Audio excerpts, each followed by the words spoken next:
Hi, welcome back to my channel. In today's video, we will cook tomato chutney. Tomato chutney ಹೇಗೆ ಮಾಡೋದು ಅಂತ ನಿಮಗೆ ತೋರಿಸ್ಕೊಡ್ತೀನಿ ಸಿಂಪಲ್ ಆಗಿ. ಇದು ಬೇರೆ ಬೇರೆ ವೆರೈಟೀಸ್ ಅಲ್ಲಿ ಮಾಡ್ತಾರೆ. ಇದೊಂದು ವೆರೈಟಿಯಲ್ಲಿ ನಾನು ಮಾಡಿ ನಿಮಗೆ ತೋರಿಸ್ತೀನಿ.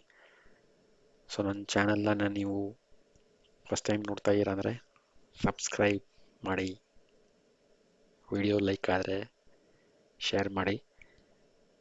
ಇದು ದೋಸೆ ಇಡ್ಲಿ ಜೊತೆ ಸೂಪರ್ ಆಗಿರುತ್ತೆ.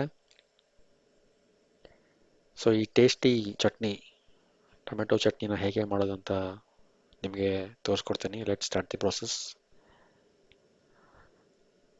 ಇದಕ್ಕೆ ಬೇಕಾಗಿರೋ ಐಟಮ್ಸ್: ಒಂದು ಈರುಳ್ಳಿ,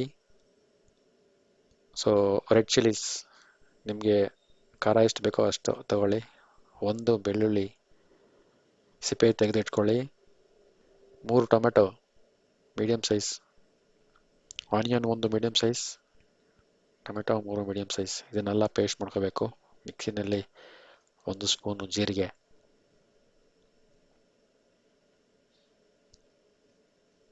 ಜೀರಾ ಹಾಕ್ಕೊಂಡು ಕಟ್ ಮಾಡಿರೋ ಆನಿಯನ್ಸು ಇದೆಲ್ಲ ಹಾಕ್ಕೊಂಡು ಪೇಸ್ಟ್ ಮಾಡ್ಕೋಬೇಕು. ಇದೆಲ್ಲ ಕುಕ್ ಮಾಡ್ಕೊಂಡ್ಮೇಲೆ ಆಮೇಲೆ ಮಿಕ್ಸಿ ಮಾಡ್ಕೋಬೋದು, ಅದೊಂದು ಮೆಥಡು.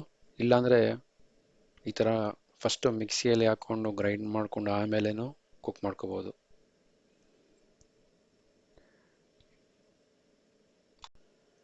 ಆಮೇಲೆ 1 ಸ್ಪೂನ್ ಉಪ್ಪು, ಸ್ವಲ್ಪ ನೀರು ಹಾಕ್ಕೊಂಡು ಇದನ್ನು ಗ್ರೈಂಡ್ ಮಾಡ್ಕೊಳ್ಳಿ. ನೋಡಿ, ಈ ಥರ.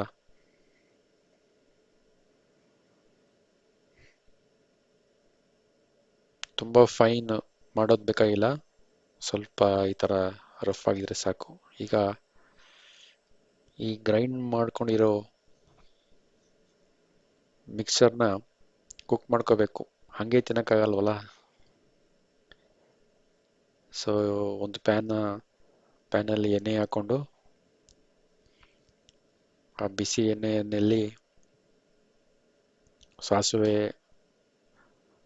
ಹುರಿದಾಳು, ಸ್ವಲ್ಪ ಜೀರಿಗೆ, ಆಮೇಲೆ ಕರಿವೇಪಾಕು ಹಾಕ್ಕೊಂಡು ಈ ಪೇಸ್ಟ್ನ ಹಾಕ್ಕೊಂಡು ಕುಕ್ ಮಾಡ್ಕೋಬೇಕು.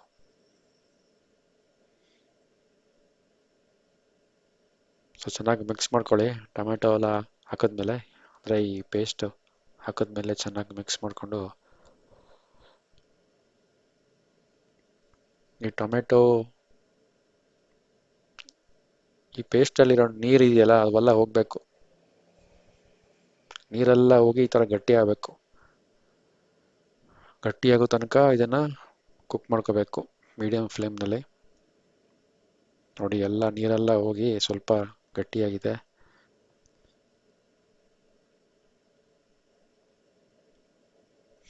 ಈ ಥರ ಕನ್ಸಿಸ್ಟೆನ್ಸಿಗೆ ತಗೊಂಬಂದು ಇವಾಗ ಇದು ರೆಡಿ ಇದೆ.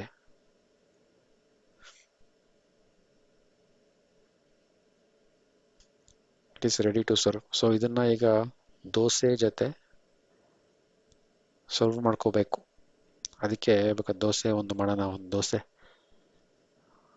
ಇದನ್ನು ಕ್ಯಾಸ್ಟ್ ಐರನ್ ತವಾದಲ್ಲಿ ಒಂದು ದೋಸೆ ಮಾಡಿ ತೋರಿಸ್ತೀನಿ ನೋಡಿ. ಫಸ್ಟು ನೀವು ಒಂದು ಸ್ವಲ್ಪ ಎಣ್ಣೆ ಹಾಕ್ಕೊಂಡು, ಫಸ್ಟು ತವಾ ಬಿಸಿ ಮಾಡಿಕೊಂಡು ಆಮೇಲೆ ಎಣ್ಣೆ ಹಾಕ್ಕೊಂಡು ಸ್ವಲ್ಪ ಈ ಥರ ಫುಲ್ಲಿ ಒಂದು ಈರುಳ್ಳಿ ಕಟ್ ಮಾಡ್ಕೊಳ್ಳಿ. ಈ ಥರ ಆ ಎಣ್ಣೆನ ಎಲ್ಲ ಕಡೆ ಸ್ಪ್ರೆಡ್ ಮಾಡ್ಕೋಬೇಕು ಈ ಥರ.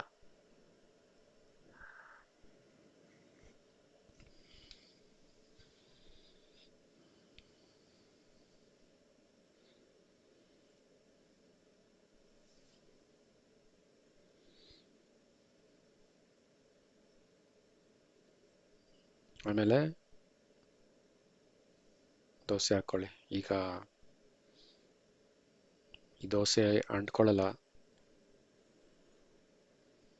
ನೋಡಿ, ನೀಟಾಗಿ ಬಂದ್ಬಿಡುತ್ತೆ. ಇದನ್ನು ಈ ಚಟ್ನಿ ಜೊತೆ ತಿಂದರೆ ಸೂಪರ್ ಆಗಿರುತ್ತೆ. ಈ ವಿಡಿಯೋದಲ್ಲಿ ಇಷ್ಟೇ. ಇನ್ನೊಂದು ಸೂಪರ್ ವಿಡಿಯೋ ಜೊತೆ ನಿಮ್ಮ ಮುಂದೆ ಬರ್ತೀನಿ. ಅಲ್ಲಿ ತನಕ ಟೇಕ್ ಕೇರ್, ಬಾಯ್.